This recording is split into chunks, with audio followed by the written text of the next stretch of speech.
निवडणुका जवळ आल्या, अधिकृत उमेदवार जाहीर झाले, प्रचाराचे नारळ फुटले, पण तुमच्या प्रश्नांचं काय?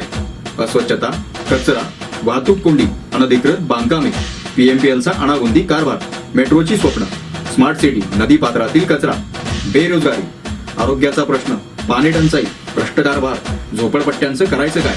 कोण देणार उत्तरं? तुमच्या प्रश्नांना वाचा फोडण्यासाठी, तुमच्या अपेक्षा जाणून घेण्यासाठी काय असतील उमेदवारांची धोरणे? प्रश्न तुमचे, उत्तरे उमेदवारांची, जनतेशी वार्ता करण्यासाठी घेऊन आलो आहोत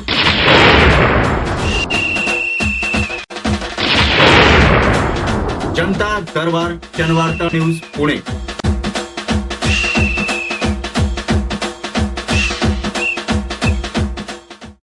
नमस्कार, मी स्वप्नजा लोमटे. जनवार्ता बातमीपत्रात आपले सर्वांचे स्वागत. पाहूया पुण्यातील काही विशेष घडामोडी.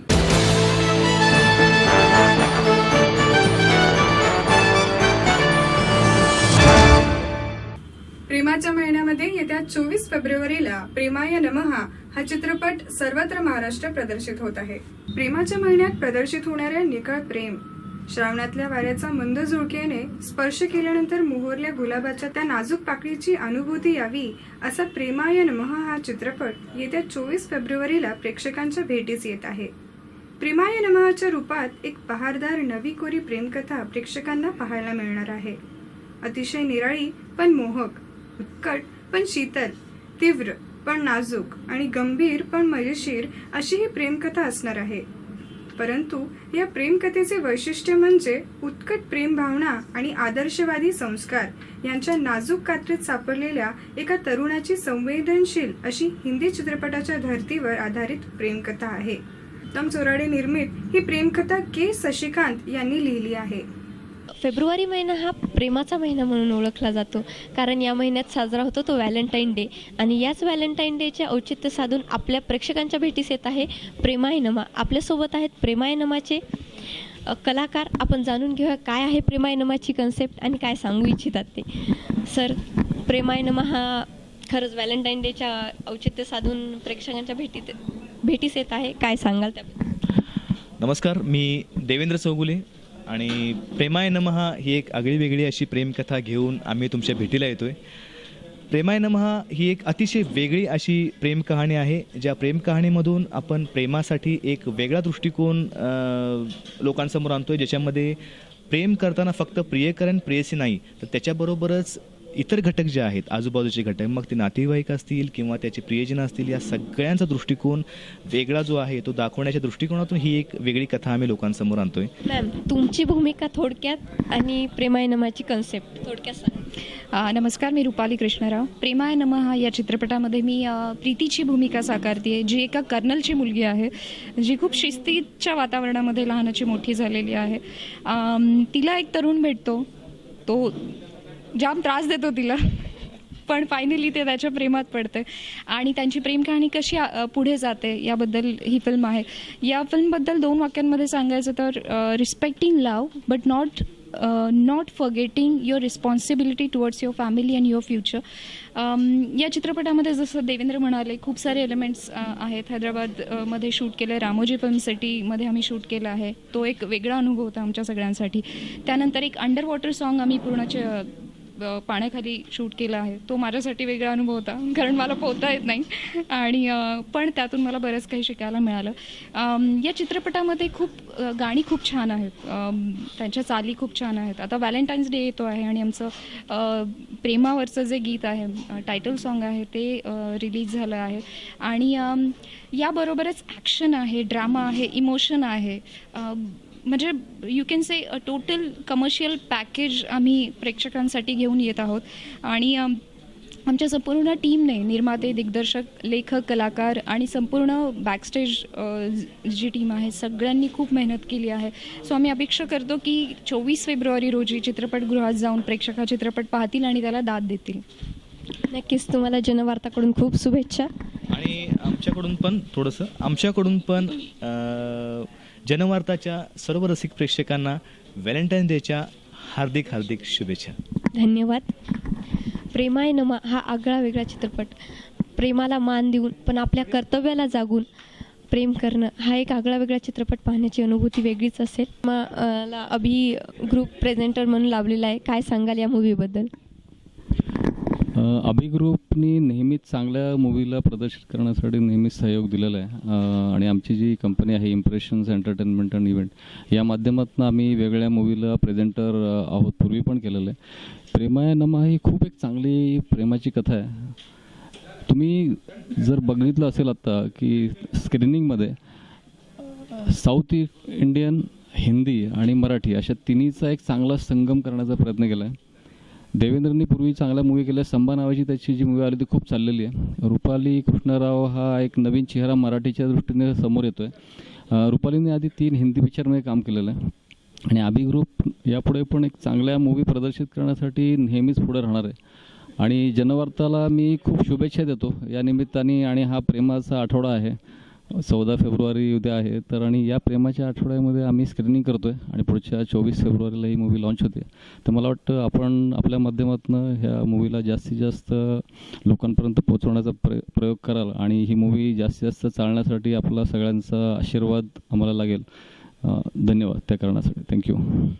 कॅमेरामन रवीसोबत पूजा नाईक, जनवार्ता न्यूज, पुणे.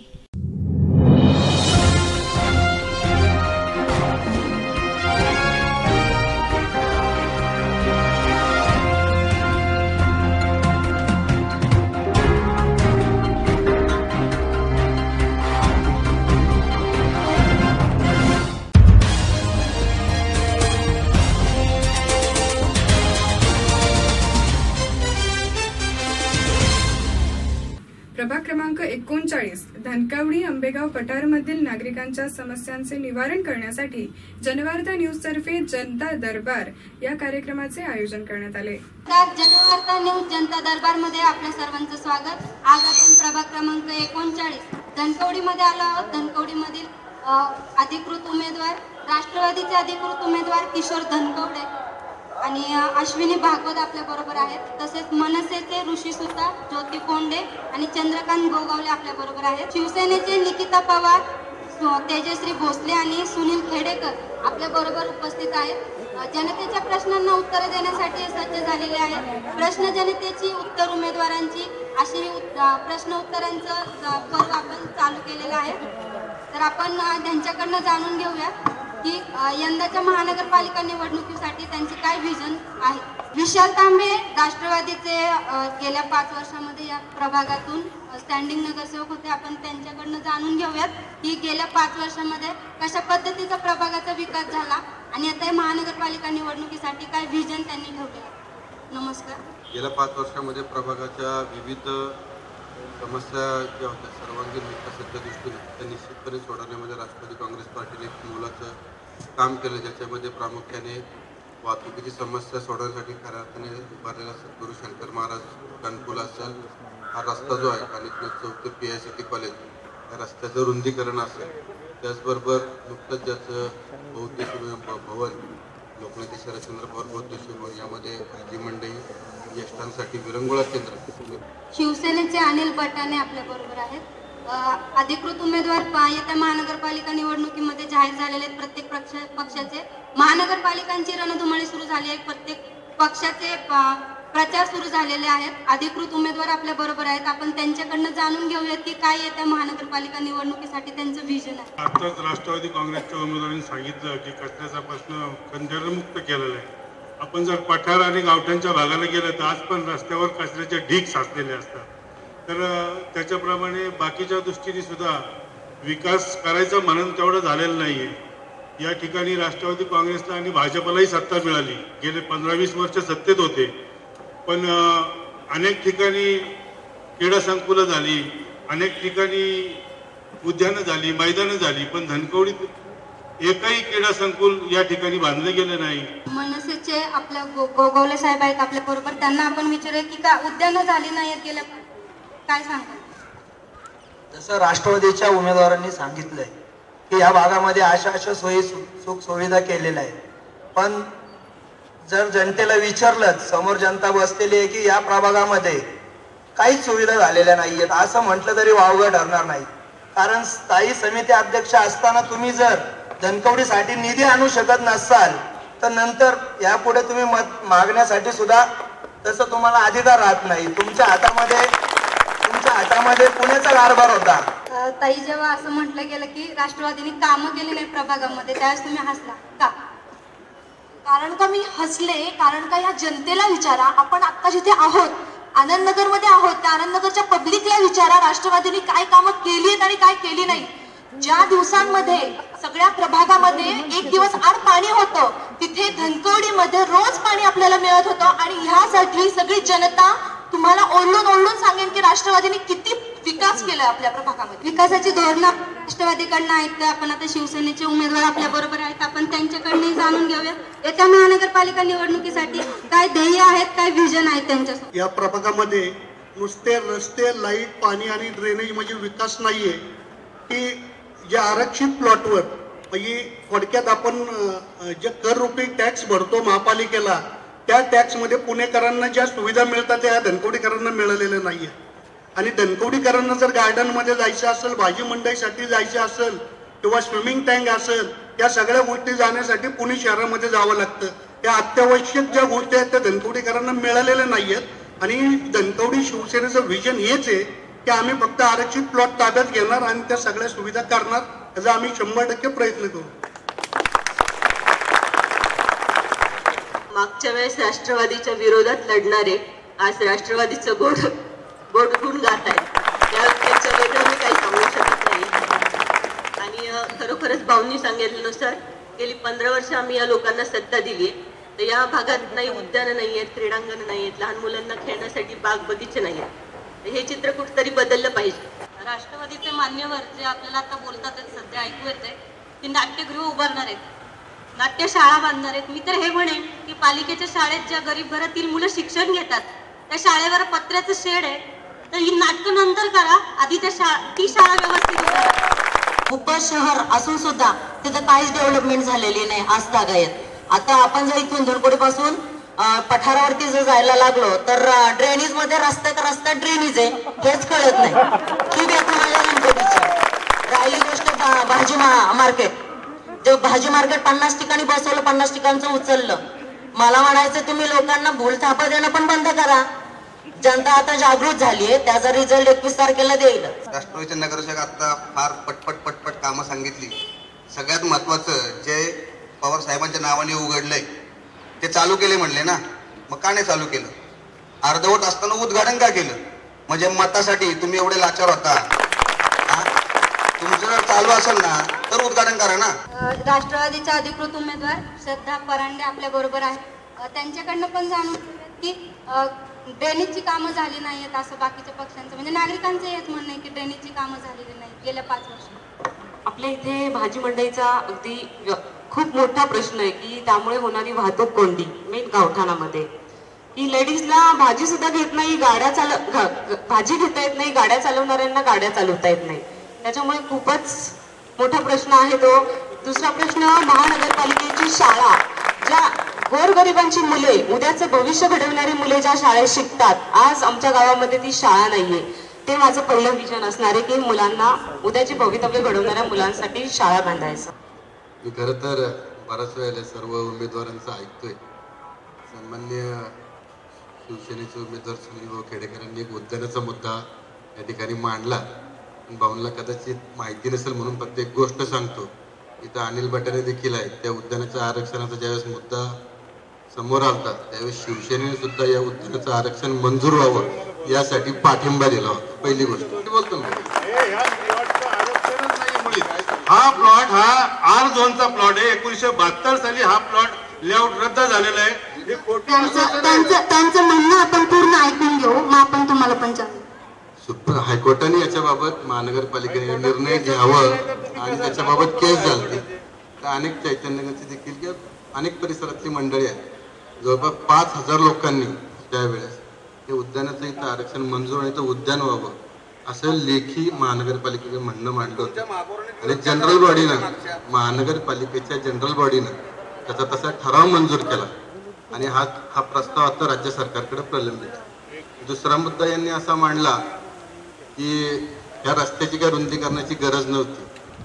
सुतार असतील, त्यांचे बाकी काही सहकारी असतील ते विसरून गेले की अनेक वेळा लोकमत वर्तमानपत्रामध्ये यांनीच त्यासाठी आंदोलनं करून निवेदनं देऊन की बाबा इथली रस्ता रुंदी व्हावी, इथल्या ट्रॅफिकची समस्या सुटावी असं यांनी त्यावेळेस सांगितलं. म्हणून ही रुंदीकरणचं काम चालूच होतं आणि ते राष्ट्रवादीने केलंय, म्हणून त्यांना आता ते श्रेय घेता येत नाही. त्यांचे आताच माननीय नगरसेवकांनी सांगितलं की प्रभाग 69चे मुद्दे वेगळे आहेत आणि 74चे मुद्दे वेगळे आहेत. 69ला पण राष्ट्रवादीचेच नगरसेवक होते, 74लाही राष्ट्रवादीचेच नगरसेवक होते. आणि उद्यानाचा जो मुद्दा आहे, माझ्याकडे कागदपत्र सहित पुरावे आहेत. अचानक यांनी राष्ट्रवादी सत्ता असल्यामुळं ठराव घेतला इथं उद्यान व्हावं. कोर्टात केसच दाखल नाहीये अजून, त्याचे पुरावे यांनी सादर करावेत की कोर्टात केस दाखल आहे. आणि माझ्याकडे जे पुरावे आहेत, माझ्याकडे कलेक्टरचं लेटर आहे.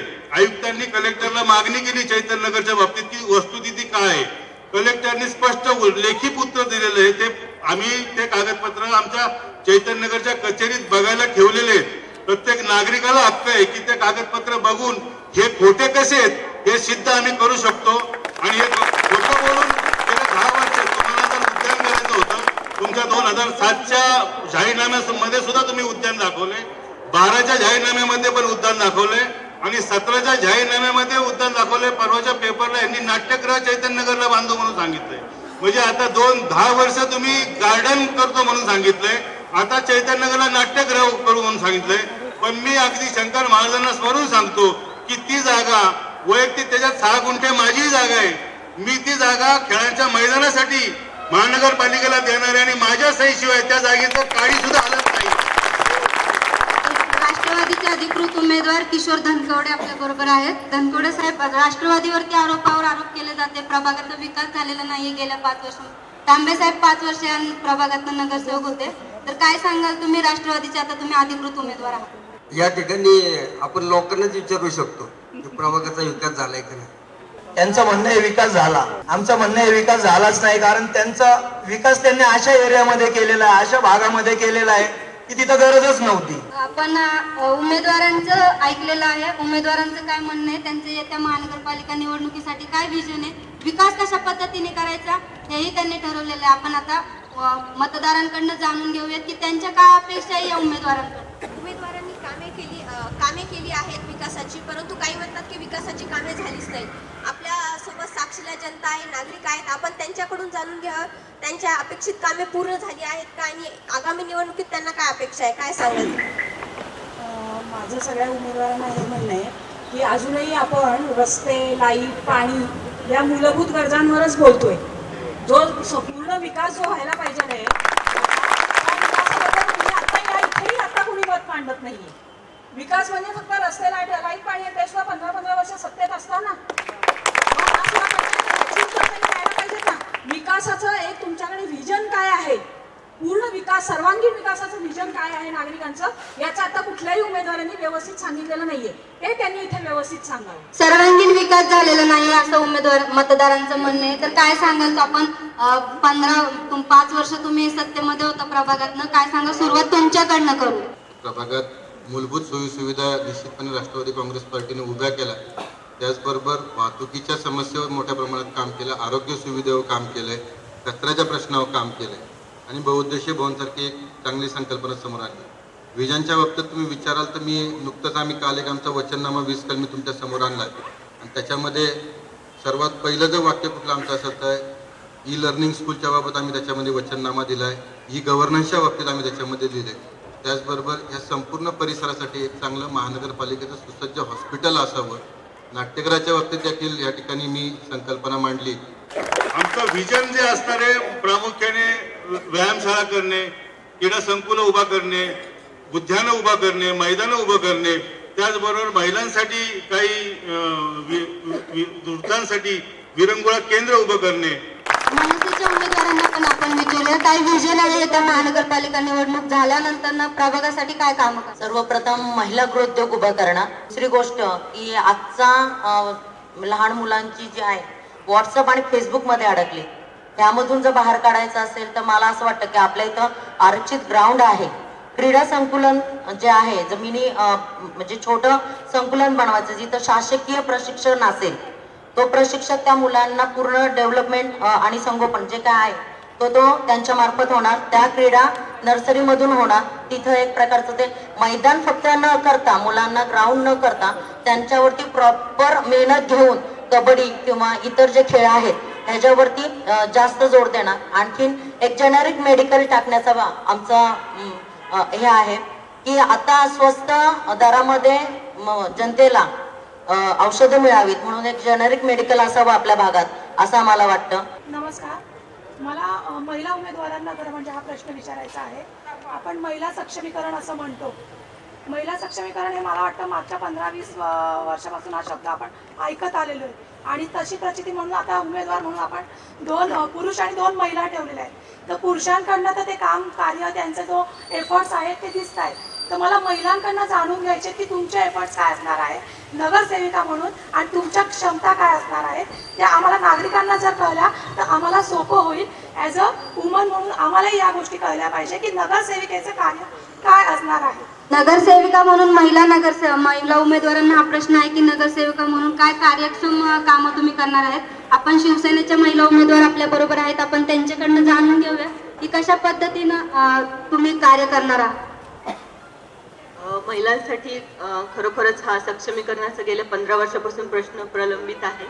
तर त्यासाठी नक्कीच आम्ही महिलांसाठी लघु उद्योग, त्याच्यामध्ये वेगवेगळ्या प्रकारचे प्रशिक्षण केंद्र असतील, वेगवेगळ्या प्रकारचे त्यांना महिलांसाठी वेगवेगळे उद्योग शिकवले जातील आणि त्याचप्रमाणे अगदीच अशिक्षित अशा महिला असतात की ज्यांना अगदीच कम्प्युटरचं वगैरे नॉलेज नसतं, त्यांच्यासाठी सुद्धा आम्ही नक्कीच प्रयत्नशील राहू. शिवसेनेतर्फे मोफत कॉम्प्युटर शिक्षण आता सध्याही चालू आहेतच महिलांसाठी विशेष बस सेवा असे अनेक आपण प्रकल्प सुरू करणार आहोत. आणि महत्त्वाचं सांगायचं म्हणजे महिला स्वावलंबी बनली की परिवार अधिक सक्षम बनतो. त्यामुळे प्रत्येक महिलेला स्वावलंबी जगण्याचा हक्क शिवसेनेमार्फत स्वावलंबीचे धडे महिलांना दिले जातील असं वचन शिवसेनेकडनं आपल्याला देण्यात येतं. रोजगाराची संधी प्रत्येक महिलेने काहीतरी करावं किंवा जे लघु उद्योग असावा, पाळणाघर असावं, म्हणजे प्रत्येक ठिकाणी महिलांनी पुढे जावं एवढंच आम्ही म्हणजे कोणत्याही ठिकाणी असो महिला ही पुढे गेलीच पाहिजे. महिला सबलीकरणावरती जर बोलायचं म्हटलं तर गेले 8 वर्ष महाराष्ट्र नवनिर्माण सेनेचे 3 उमेदवार महिला सबलीकरणावरती काम करतायत. Fashion designing, beauty parlour, jam jelly juice सरबत, मसाले 36 प्रकार, इमिटेशन ज्वेलरी असे बरेचसे कोर्स आपण महिलांना दिलेत, प्रशिक्षण दिलेत, मोफत प्रशिक्षण दिलेत. सक्षमीकरण होते असं आपल्या महिला उमेदवाराचं म्हणणं आहे, पण तरीही महिला सक्षमीकरण कशा रीतीने होणार आहे असा महिला नागरिकांचा आपला प्रश्न आहे. कोंडेताईंनी दिलेलं त्यांनी ते म्हटले आहे की आम्ही समाजकार्यात आहोत आणि त्यांनी ते कार्य केलेलं आहे. मला ज्या 4 उमेदवार आहेत त्या कोणत्या कार्य मला वाटतं सामाजिक कार्याशी निगडीत असणार. त्या उद्देशाने तुम्ही नगरसेविका या पदासाठी तुम्ही अर्ज पण भरले असणार बरोबर. मग तुमचं मागचं सामाजिक कार्य काहीतरी तरी असणार आहे ह्याच्याशी संदर्भात आता पुढचा विजन झालेला आहे तुमचा, कारण की तुम्हाला एका पक्षाची साथ मिळणार आहे, त्या पक्षाचं तुम्हाला एक सहकार्य मिळणार आहे. पण मी महिला म्हणून मी जे काही कार्य केलेलं आहे मी तुमची क्षमता तुम्हाला विचारली आहे की तुमच्या क्षमता काय आहे की जेणेकरून आम्ही या धनकवडी परिसरातील महिलांनी तुमच्यावर विश्वास कोणत्या कारणास्तव टाकावा की आमच्यामध्ये या क्षमता आहेत, आम्ही असं केलेलं आहे आणि आम्ही करू शकणार आहोत. तर याच्यासाठी हा माझा प्रश्न होता. तर मला जर याचं उत्तर मिळालं तर आनंदच होईल. मतदारांमधनं असा प्रश्न आहे की काय सामाजिक कार्य तुम्ही केलेलं आहे. राष्ट्रवादीच्या महिला उमेदवार आहेत, आपण त्यांना विचारू की सामाजिक कार्य काय आहे ते सांगा. आतापर्यंत तुम्ही राजकारणामध्ये यायच्या आधी जे काही सामाजिक कार्य केलेलं आहे ते मतदारांना ऐकायचं. कोर्सेस दिलेत आम्ही सगळ्यांना. आम्ही कानिफनाथ मंडळाच्या माध्यमातून जनतेच्या संपर्कामध्ये आहोत. मध्ये गरजूंना धान्य वाटप झालं, गोरगरिबांना शिक्षणाची आपण गणपती विसर्जन मिरवणूक कॅन्सल करून गोरगरिबांना शिक्षणाची मदत दिली आहे. सह्याद्री प्रतिष्ठानच्या माध्यमातून लघु उद्योगांसाठी महिलांना 50,000 ते 1 लाखांपर्यंत कर्ज सुविधा देण्याची सोय केली आहे आणि बऱ्याच महिलांनी याचा फायदा घेतला आहे.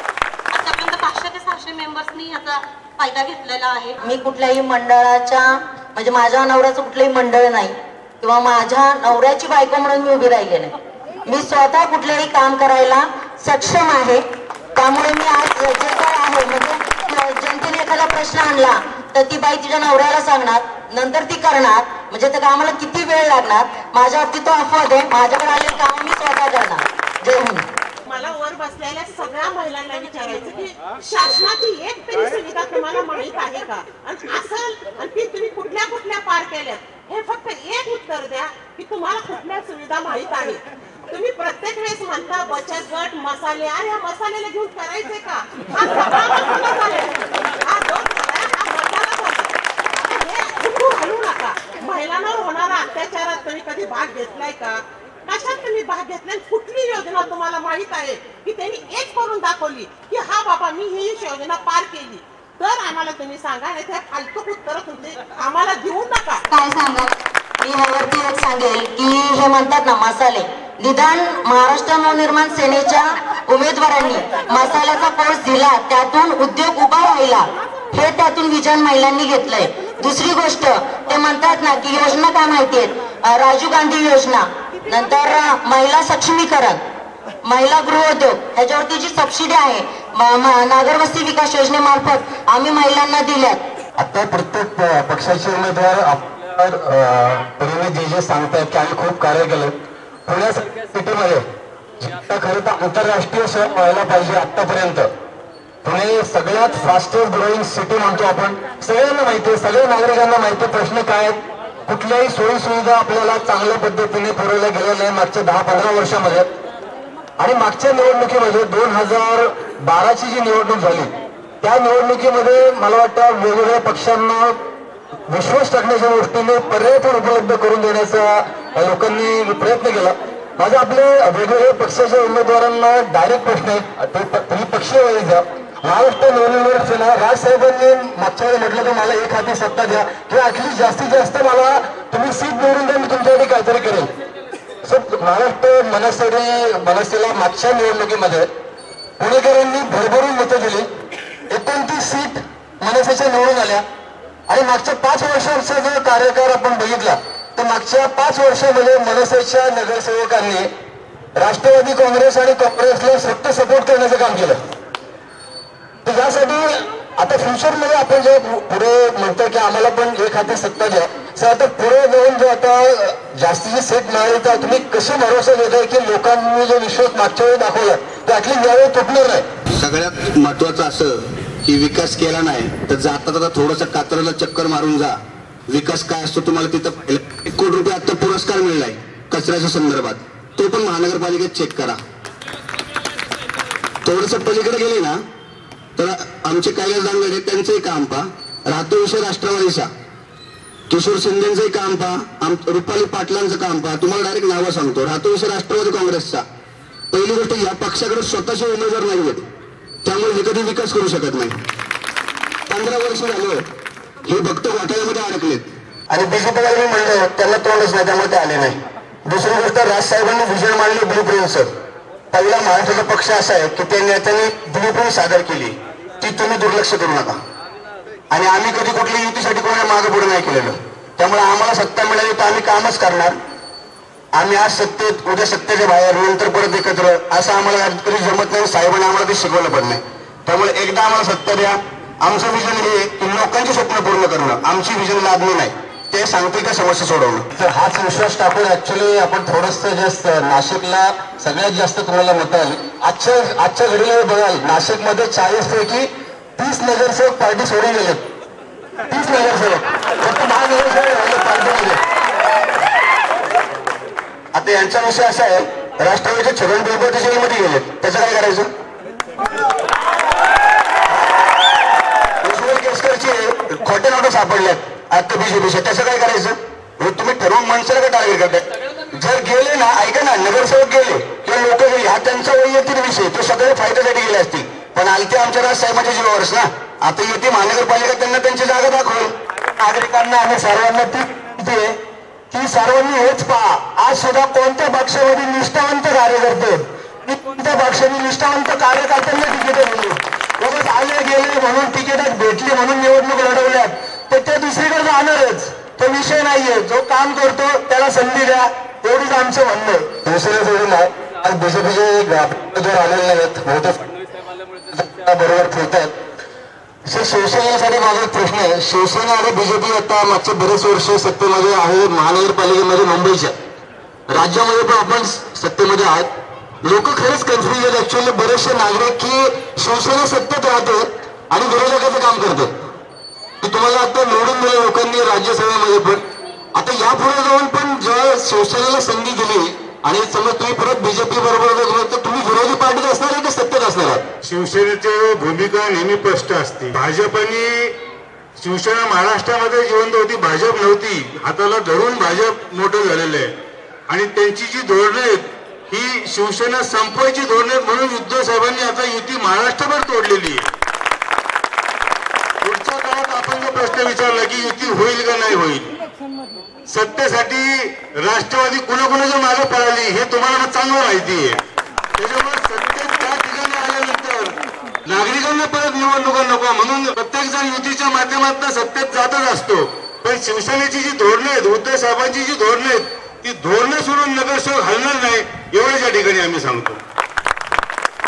आणि सर तुम्ही आता सगळ्या नागरिकांसमोर धनकवडीचे म्हणू शकता का की जर बीजेपीला कुठल्या सीट शॉर्ट झाल्या किंवा शिवसेनेला कुठल्या सीट जर कमी पडल्या तर तुम्ही एकमेकांना सपोर्ट नक्की करणार नाही आणि उमेदवार म्हणून? मी तुम्हाला पहिलं सांगितलंय की सत्तेसाठी कुणी कधी एकत्र येऊ शकतो. एक लक्षात घ्या तुम्ही, आता सुद्धा सरकार पाडायच्या दृष्टीने प्रयत्न चाललेले असताना सगळ्यात जास्त राष्ट्रवादी प्रयत्न करते सरकार पाडायचं, हे आपण लक्षात घ्यावं.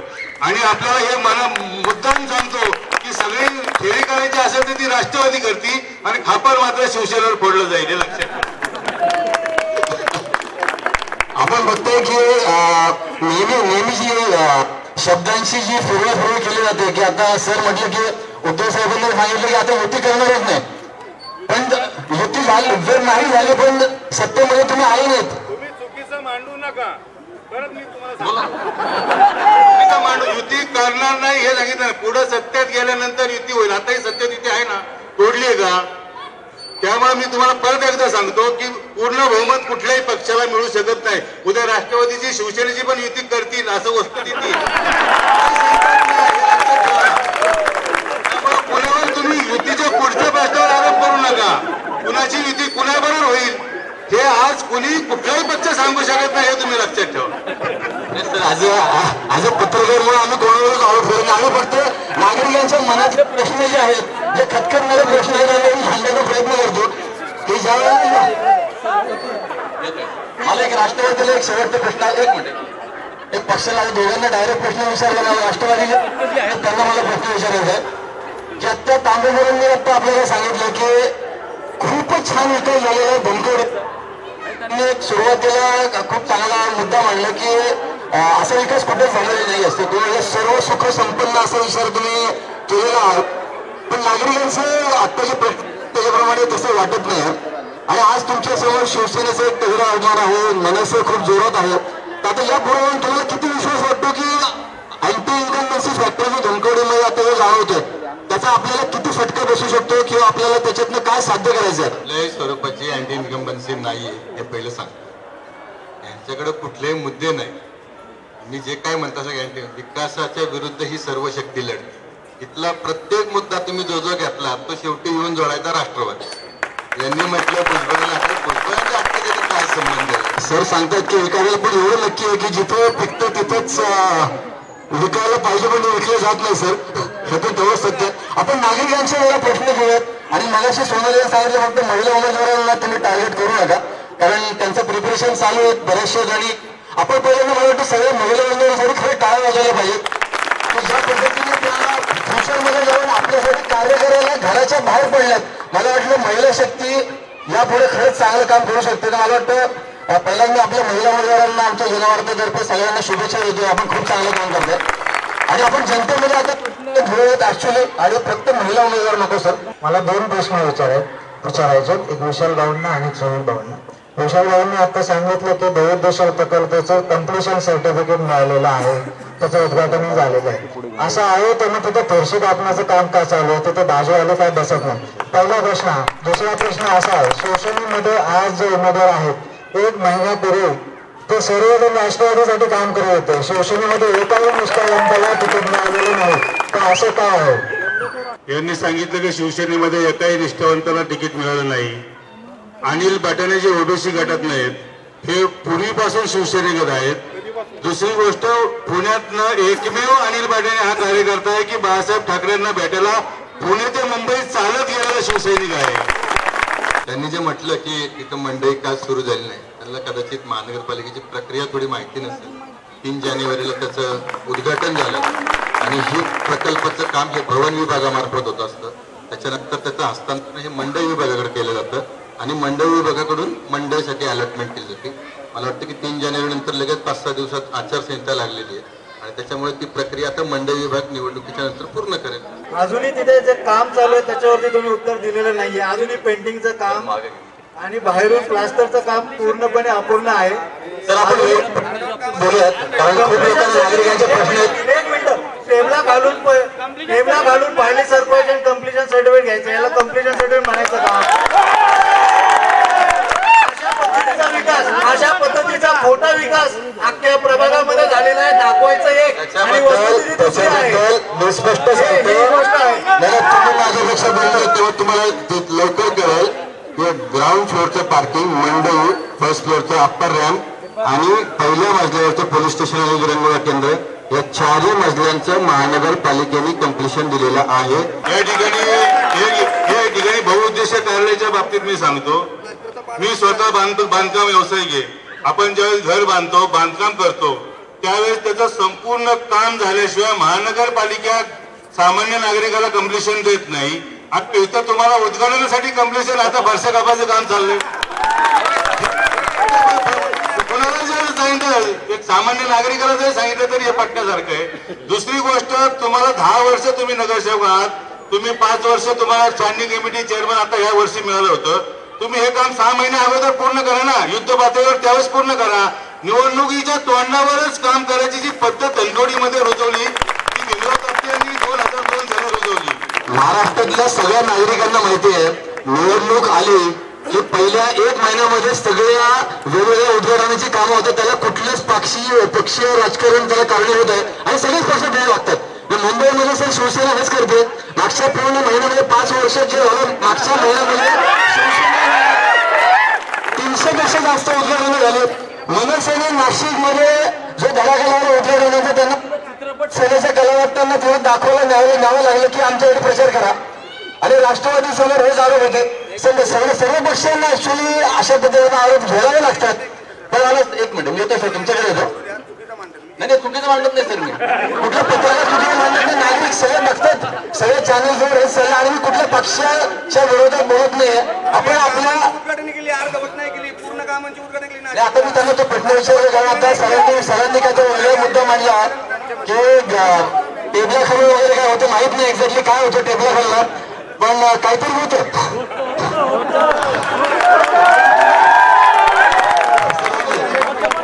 तांबेसाहेबांना डायरेक्ट प्रश्न आला होता आणि शिवसेना आरोप करते की ज्या पद्धतीने आता काम कंप्लीट झालेलं नाही पण कम्प्लिशन मिळालं, तर असं वेगळ्या ठिकाणी होत असेल. आपण अजून त्याची पडताळणी केलेली नाही, पण तरी तुम्ही आता राष्ट्रवादीच्या पहिल्यांदाच नगरसेविका म्हणून उभे राहतात की यापुढे राष्ट्रवादीचं हे काम चालेल, तर तुम्हाला आता हे वेगवेगळ्या पक्षाचे जे काय अनुभव येतात, आपण एक्झॅक्टली कशा करणार आहात येणाऱ्या पुढच्या 5 वर्षाच्या कामामध्ये आपण निवडून आलात? आम्ही अगदी व्यवस्थित चोख पार पाडणार आहे. रस्ते म्हणजे कोणत्याही समस्या असो.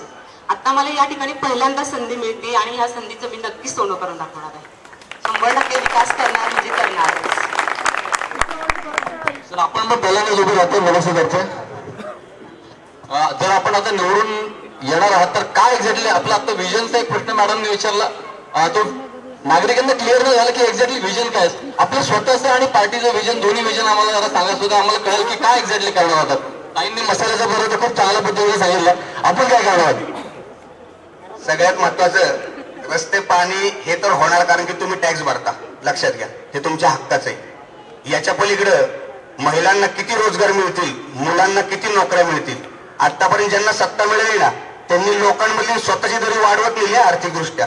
लोक अजून आहे तशीच आहेत, त्यांना 2 रुपये कमवायची संधी नाही दिली. लोकांच्या फ्लॅटवरनं बंगले झाले, एखाद्या 4 गाड्या झाल्यात.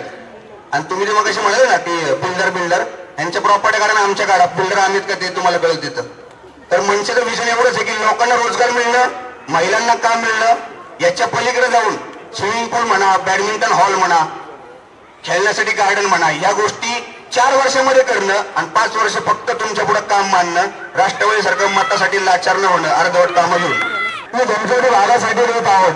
त्या ब्लू प्रिंट मध्ये आमची जी बहुउद्देशीय बिल्डिंग आहे, जी इमारत आहे, त्या इमारतीचं नक्कीच लवकरच लोक कौतुक करतील, नागरिक कौतुक करतील. कारण त्यामध्ये त्या बिल्डिंग मध्ये भाजी मंडई, क्रीडांगण, अभ्यासिका अशा बऱ्याच गोष्टी आहेत आणि ते मोहननगर मध्ये आम्ही ती साकारणार आहोत.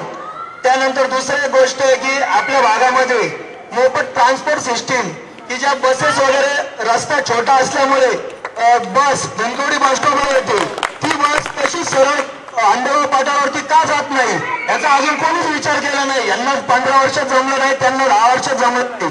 आम्ही तो विचार करून आमची ब्लू प्रिंट येणारच आहे, लवकरच नागरिकांच्या स्वाधीन होणार आहे 1-2 दिवसामध्येच. त्यामध्ये आम्ही मोफत ट्रान्सपोर्ट सिस्टीम, म्हणजे त्यामध्ये जर अंडरगाव पाटावरून महिला भाजीला निघाली तर ती मोफत चैतन्यनगरला येऊ शकते आणि चैतन्यनगरवरून मोफत अंडरगाव पाटावर जाऊ शकते. असं दुसरं विजन आहे. आणि तिसरं विजन आहे क्रीडांगण. लहान मुलांसाठी, जसं व्हॉट्सअप फेसबुकवरती लहान मुलं न राहता ती खरंच आपल्या देशाचे प्लेयर तयार होतात, खेळाडू तयार होतात. आणि आम्ही नक्कीच महाराष्ट्र नवनिर्माण सेनेतर्फे अशा प्रकारचे प्रयत्न करू की येत्या 5 वर्षामध्ये या धनकवडीमधून कमीत कमी 5 ते 7 आंतरराष्ट्रीय प्लेयर तयार होतील. राष्ट्रीय प्लेयरची तर गणतीच नसेल. आम्ही एवढं आमचं विजन ठरवलेलं आहे आणि ते नक्कीच पूर्ण करू. इथे प्रश्न फार महत्वाचे आहेत. आपण आता मागचा 5 वर्षात जे झालं ते बघितलेलं. पुढच्या 5 वर्षामध्ये, येणाऱ्या 5 वर्षामध्ये पुण्यासारख्या सिटीमध्ये, धनकवडीमध्ये आपल्या काय अपेक्षा आहेत, आपण आता बेसिकली ते प्रश्न घेऊयात. पुढे काय आपल्याला अपेक्षा काय आहेत ते प्रश्न जरा प्लीज विचारा उमेदवारांना. सगळ्या रस्त्यावर कचरा असतो, तिथे गाड्यावाले घसरून पडतात. नंतर शाळेचा प्रश्न आहे, शाळा कोणासाठी प्रश्न आहे? सत्ताधाऱ्यांसाठी. एक मुतारी फक्त नीट बांधता नाही आले, एक मुतारी नाही बांधता आले. मुतारी जायचं म्हणलं डोळे झाकून नाक तोंड दाबून जायला लागतं, व्हायरल इन्फेक्शन होतो.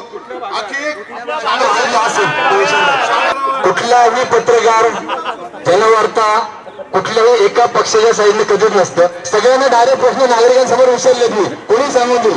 कुठले फक्त शिवसेनेला प्रश्न विचारलेला नाही, मनसे, राष्ट्रवादी, शिवसेना सगळ्यांनी प्रश्न विचारले. आणि बीजेपी जसं असतं तर बीजेपीला जास्त प्रश्न असते, कारण बीजेपी राज्यात सत्तेवर आहे, पण तेव्हा झालेलं नाही. तुम्ही उत्तर काय म्हणतात? जो ठिकाणचा प्रश्न आहे त्या नगरसेवक ते राष्ट्रवादीचे होते, ते आता सिटीमध्ये गेलेले. प्रश्न की पठारावर तुम्ही फिरला असाल आता प्रचार करायला, तर पठारावरती आपल्याच नगरसेविका होत्या. तिथे मूलभूत प्रश्न आहेत की 20 वर्ष आणि राहिला प्रश्न गावातल्या शाळेचा, त्याचं खूप कामाला सुद्धा गेले 5 वर्ष फक्त राष्ट्रवादीचे नगरसेवक होते. काय त्याच्या आधी बीजेपीची सरकार सत्ता होती इथं. तर त्या ठिकाणी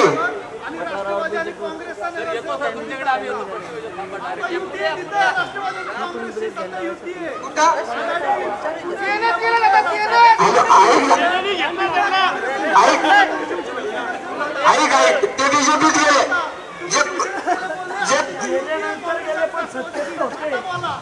जे काँग्रेसमधून ऐकला संजू, आता 1970चा भाग आहे, ते एकत्र झालेले.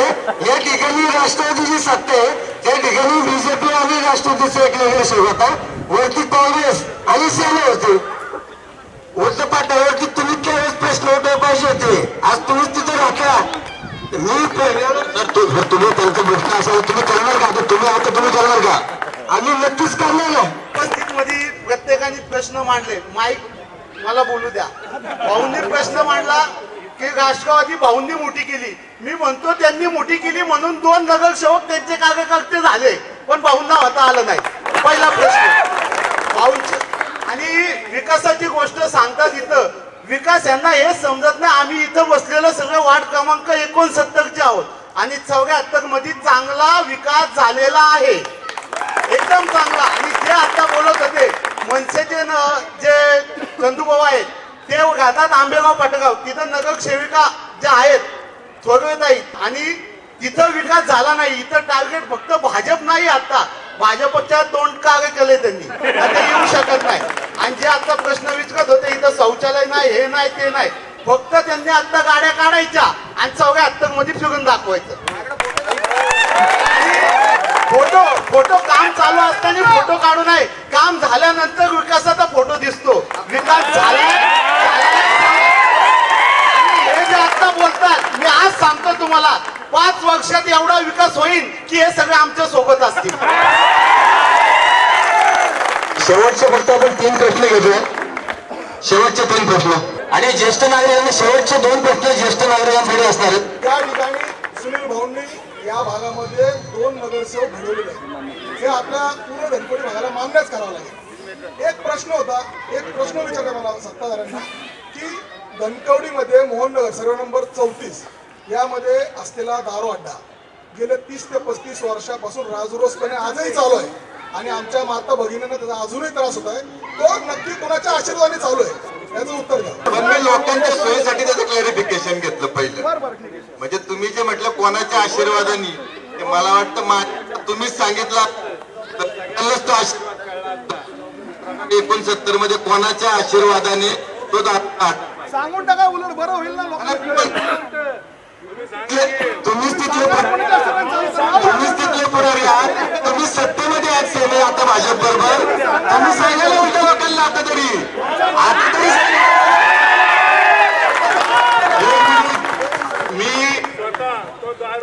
मी उद्ध्वस्त केला होता. मी स्वतः तिथं त्यावेळेस मी राष्ट्रवादी काँग्रेस होतो, आबा स्वर्गीय आबा वरती गेले, त्यांना स्वर्गवास झाला होता. पण त्यांनी त्यावेळेस मला मी एक फोन केला, त्यांनी ते मदत करून मला तो दारू अड्डा मी उद्ध्वस्त केला. पण सत्तेपुढे शानपण चालत नाही. परत सत्ताधाऱ्यांनी त्यांना ती परमिशन दिली आणि ते आता सुरू आहे. हा बंद व्हावा हे सर्वपक्षीय मागणी मी करतो, ही विनंती.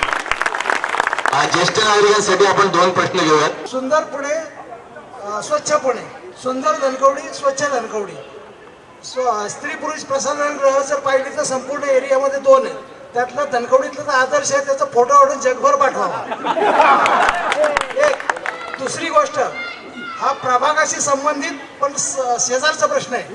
पुणे सातारा रोड शंकर महाराज मठाच्या समोरचा फुटपाथ, त्या फुटपाथवर मी स्वतः कंप्लेंट केली होती आयुक्तांना.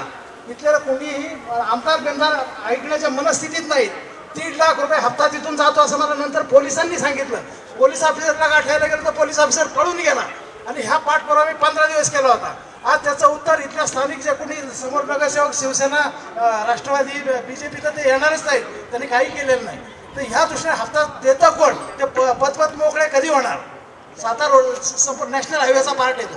कोणी उत्तर द्यावं अपेक्षित असेल आपल्याला? मला सत्ताधाऱ्यांनी तांबे साहेबांनी दिलं तरी चालेल. तर फुटपाथ मोकळे होत नाहीत असं त्यांचं म्हणणं आहे. त्यावेळेला ते वेगळे प्रश्न घेऊन आमदारांकडे पण गेले. त्यावेळेला त्यांचं असं 1.5 लाख रुपये हप्ता जातो सर, हा हप्ता सांगतायत. आता हा थोडा वेगळा प्रश्न आहे, पण तुम्हाला काय उत्तर द्यावं असं वाटतं? मला वाटतं त्यांनी त्यांच्या प्रश्नातच 2 उत्तर दिली, आमदार आणि पोलीस आणि हप्ता. त्यांच्या प्रश्नात त्यांनी उत्तर दिले आमदार, पोलीस, हप्ता. त्यामुळे ते सुज्ञ आहेत, ते ज्येष्ठ आहेत, त्यांची जी काय समस्या असेल ते निश्चितपणे NCP म्हणून राष्ट्रवादी आम्ही बांधील आहोत. पण ही जी काय सेना भाजपची ही जी आहे पद्धत काम करायची राज्य सरकारची, याचं उत्तर त्यांनीच स्वतः दिलेलं आहे. त्यामुळे म्हणूनच राष्ट्रवादीला हाच पर्याय आहे, एवढंच सांगतो. सार्वजनिक स्वच्छतागृहाचा आणखी एक प्रश्न त्यांनी मांडला. तो कुठला आहे तो विचारा त्यांना. तो प्रभाग 69 मधला, त्याचं पण उत्तर तेच सांगतील. प्रभाग 69चाच प्रश्न उभा केला परत आणि त्याचे उत्तर तेच सांगतील की ते कोणी निर्माण केले स्वच्छतागृह. वारंवार प्रभाग 69 आणि 74 असा प्रश्न विचारला जातो. माझं असं म्हणणं आहे की तुम्ही पुणे शहराचे स्टँडिंगचे चेअरमन होते.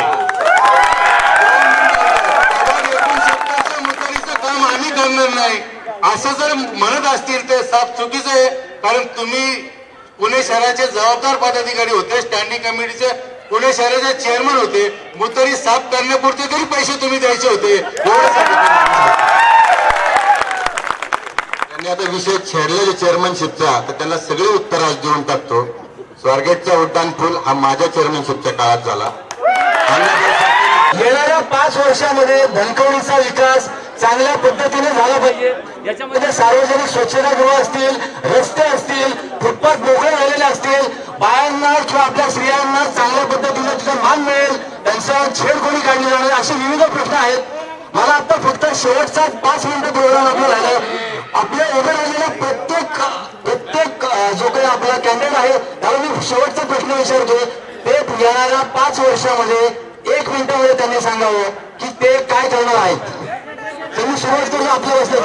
येणाऱ्या 5 वर्षामध्ये आम्ही धनकवडीमध्ये जेवढे बेरोजगार तरुण आहेत त्यांना रोजगार निर्माण करून देणार आणि महिलांनाही स्वयंरोजगार, महिलांना जे घरगुती जे आहे ते करून देणार आणि विकासाच्या दृष्टीने म्हणाल तर आमचं जे व्हिजन आहे ते पूर्णपणे आम्ही पार पाडणार, एवढं मी सांगतो. गेली 15 वर्ष आम्ही या लोकांना सत्ता दिली, पण आमच्या प्रभागात एकही उद्यान नाहीये, लहान मुलांसाठी बाग नाहीये, क्रीडा संकुलं नाहीये. नॅशनल आणि स्टेट लेवलचा मुलगा जर इथे घडवायचा म्हणलं तर तेच आमचं विजनच हे आहे की आम्ही लहान मुलांसाठी बाग बगीचे करणारे, क्रीडा संकुलं, तसेच स्विमिंग टँकला, म्हणजे ज्या मुलांना स्विमिंग शिकायचं असतं त्यांना सुद्धा इतर ठिकाणी जावं लागतं, तर आम्ही स्विमिंग टँक्स उभारणार आहोत. त्याचप्रमाणे ज्येष्ठांसाठी सुद्धा आम्ही वेगवेगळ्या प्रकारचे उपक्रम राबवणार आहोत. मला वाटतं संकुचित वृत्ती ठेवून आपण जिथे राहतो तेवढ्या प्रभागाच्या एका कोपऱ्याचा विकास करून स्मार्ट सिटी असं गवगावा न करता प्रभागाच्या प्रत्येक कानाकोपऱ्याचा विकास केला जाईल. आणि सरासर सांगायचं म्हणजे 20 वर्ष झाली ही सर्व गावं पालिकेत गेली. माझा जन्म इथलाच. 20 वर्षापूर्वी आम्हाला इझिली अवेलेबल होतं खेळण्यासाठी, बांधकामं नव्हती. पण आत्ताच जर आपण मुलांचं भविष्य म्हणजे ते आपल्या देशाचं भविष्य, जी मुलं, त्या मुलांना खेळण्यासाठी एकही ग्राउंड अवेलेबल नाहीये. मग नाईलाजाने ही चांगल्या घरातली मुलं थोड्या वेळासाठी विरंगुळ्यासाठी खाली जातात, चौकात इतर मुलांच्या नादी लागतात, वाईट संगतीच्या लागतात, व्यसनांच्या आहारी जातात. आणि ह्या मुलं वाया गेल्यामुळे पूर्ण घराचं भविष्य अंधारमय होतं. मुलांच्या जीवाशी खेळलं जातं एका प्रकारे. तर हे सर्व थांबवलं जाईल. मुलांसाठी व्यायामशाळा, क्रीडांगणं, उद्यानं, मैदानं. आपण शेजारचाच प्रभाग बघितला तर 1 सोडून 4 जलतरण तलाव तिथे आहेत आणि त्या प्रभागापेक्षा 5 पटींनी जास्त टॅक्स हा धनकवडीकरांचा पालिकेत जातो. ह्या सर्व प्रश्नांची उत्तरं मला वाटतं जनता साक्षी आहे या सर्वांसाठी. आणि आपण सर्वांनी शिवसेना पक्षाला संधी द्यावी, कारण शिवसेना हे एकमेव पक्ष आहे जे आश्वासन न देता वचन देतं. त्यामुळे एक संधी आम्ही दाखल द्यावी. जय हिंद, जय महाराष्ट्र. या धनकवडीमध्ये प्रामुख्याने उद्यानाचे, मैदानाचे एखादं मोठं सुसज्ज हॉस्पिटल बनवायचं शिवसेनेचं विजन आहे. त्याचप्रमाणे जी महानगरपालिकेची शाळा आहे, आज पत्र्याच्या रूममध्ये भरती 15 वर्ष, 2.5 एकराचं आरक्षण शाळेसाठी धनकवडीत आहे. ते आरक्षण ताब्यात घेऊन ते आमदारांच्या जागेवर आहे म्हणून त्या आरक्षणात शाळा होत नाही. तर ती आरक्षण ताब्यात घेऊन तिथं मोठी शाळा बांधायचं काम शिवसेनेच्या माध्यमातून करणार आहे. मोठी मंडई, भाजी मंडईचं आरक्षण आहे, तिथं सुसज्ज अशी भाजी मंडई उभी करून जे वाहतुकीचा प्रश्न आहे तो सोडव. ते दोन्ही प्रश्न एकाच प्रश्नात दोन्ही प्रश्न अडकलेले आहेत. रस्त्यावर भाजीवाले बसतात त्यामुळे वाहतुकीची कोंडी होती. त्यामुळे सुसज्ज असं भाजी मंडई उभारण्याचं काम आम्ही करणार आहोत. जलतरण तलाव असेल, व्यायामशाळा असतील, या ज्या सुविधा धनकवडीला गेले 20 वर्ष मिळाले नाहीत त्या सुविधा देण्याचं व्हिजन शिवसेनेचं असेल. तर खरं एका वाक्यात सर्वांसाठी करायचा माझा आमचा मानस आहे की सर्वांना संपूर्ण म्हणजे लहान मुलं असतील, ज्येष्ठ नागरिक असतील, माता भगिनी असतील, त्याचबरोबर महिला भगिनी असतील, या सर्वांसाठी मूलभूत सोयी सुविधा पुरवणं ही निश्चितपणे आमची खऱ्या अर्थाने लोकप्रतिनिधी जबाबदार राहील. पण त्याचबरोबर त्याही पुढे जाऊन की गेले 20 वर्ष हा भाग महानगरपालिकेत जसा समावेश झाला त्यासाठी अधिक इन्फ्रास्ट्रक्चर वर्क म्हणजे मी म्हटलं की हॉस्पिटल असेल, नाट्यगृह असेल, बालभवन सारखी एक संकल्पना आम्ही मुलांसाठी घेऊन येतो, इंडोर स्टेडियम असेल आणि निश्चितपणे 24/7 सारखी पाणी पुरवठा योजना असेल, कचऱ्याचा प्रश्न असेल, सार्वजनिक वाहतूक व्यवस्थेचा प्रश्न असेल, अशा सर्व सोयी सुविधा या धनकवडीकरांसाठी निश्चितपणे उभा करणं हीच आमची सगळ्यात मोठी प्रायोरिटी आहे. आपल्या धनकवडी भागामध्ये तरुणांचा भरणा जास्त आहे आणि माझं सगळ्यात पहिलं विजन की जो तरुण आहे तो सशक्त व्हायला पाहिजे. त्या अनुषंगाने जरी मी कुठल्या पक्षात नव्हतो तरी जयनाथ मित्र मंडळाच्या माध्यमातून कबड्डी संघ असेल, तालीम संघ असेल, ढोल झांज पथक असेल, ट्रेकिंग क्लब असेल, तर खऱ्या अर्थानं आपल्या धनकवडी भागातील किंवा या प्रभागातील जर तरुण सशक्त झाला तर त्याच्या आई वडिलांना कामं करण्याची गरज मला नाही वाटत की लागलं म्हणून. आणि खऱ्या अर्थाने मी जास्तीत जास्त तरुणांसाठी काम करणार आहे की आणि 24 तास अवेलेबल राहील असं मी एकट्याच्या सगळ्या भागामध्ये कार्य करताय.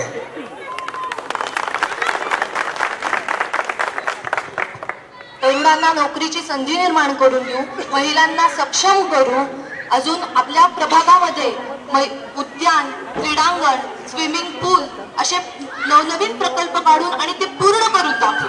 निश्चित धनकवडी गावाचा सर्वांगीण विकास, येथील महिलांच्या, नागरिकांच्या, युवा वर्गांच्या सर्वांच्या समस्या सोडवण्याचा आम्ही राष्ट्रवादी काँग्रेस प्रयत्न करतो. मी सर्वप्रथम आजपर्यंत महिला सक्षमीकरण आणि महिला सबलीकरण ह्यावरती जास्त काम केले. त्याच अनुषंगाने मी महिला गृहोद्योग सर्वप्रथम करेन. दुसरी गोष्ट म्हणजे जेनरिक मेडिकल, स्वस्त औषधं जी गोरगरिबांना मिळवून देण्याचा जास्तीत जास्त माझा मानस आहे.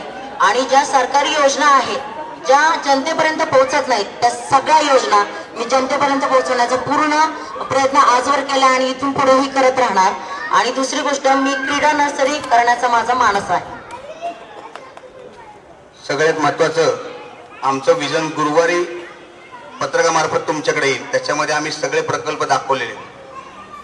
त्याच्यामध्ये विजन अशी आहेत, भाजी मंडई या सगळ्या गोष्टी आहेतच, पण त्याच्यामध्ये एक वाक्य आहे, जर यातली 80% कामं आम्ही निवडून आल्यानंतर केली नाही तर आम्ही 500 रुपयाच्या स्टॅम्पवर अधिकृत लिहून देणार आहे, पुढची निवडणूक आम्ही लढणार नाही. आणि सगळ्यात महत्वाचं काय म्हणजे पक्ष बदलणार नाही. त्यामुळे विजन सगळ्यात महत्वाचं, लोक सांगतील ती कामं करणं, आपली कामं लादणं नव्हे. आमचं ऑफिस 24 उघडं राहील. तुमच्या सगळ्या शंका, सगळी स्वप्न आमच्याकडे पूर्ण होतील. एक संधी द्या मनसेला बघतो.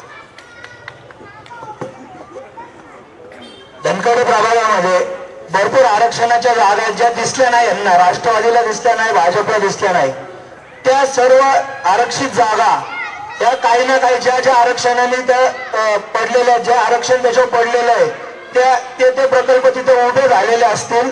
दुसरी गोष्ट म्हणजे धनकवडीमध्ये जो बसचा विषय, सार्वजनिक वाहतुकीचा विषय आहे, जो सर्वसामान्यांना कायम भेडसावतो, ते एक आमचं मोठं विजन असेल की ते लवकरच अशा पद्धतीने आम्ही त्याचं नियोजन केलेलं आहे की ते लवकरच आम्ही तुमच्या पुढे मांडणार आहे आणि ते धनकवडीच्या नागरिकांना नक्कीच ते आवडेल.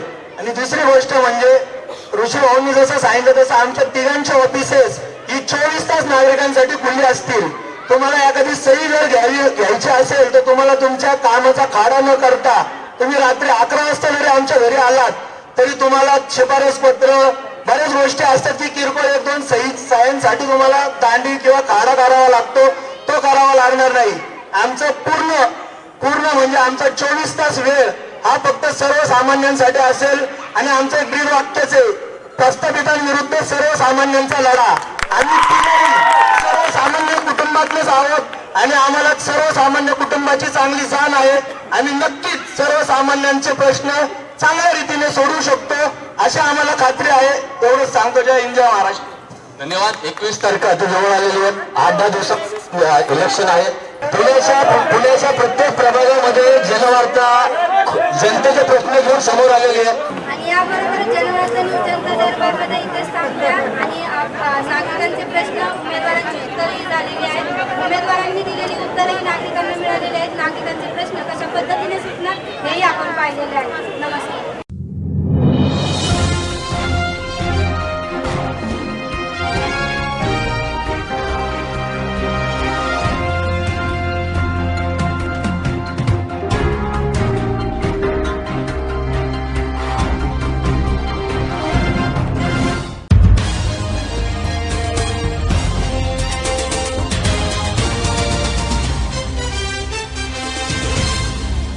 आणि याचबरोबर आजचे जनवार्ता बातमीपत्र संपले. उद्या पुन्हा भेटूया याच वेळी. नमस्कार.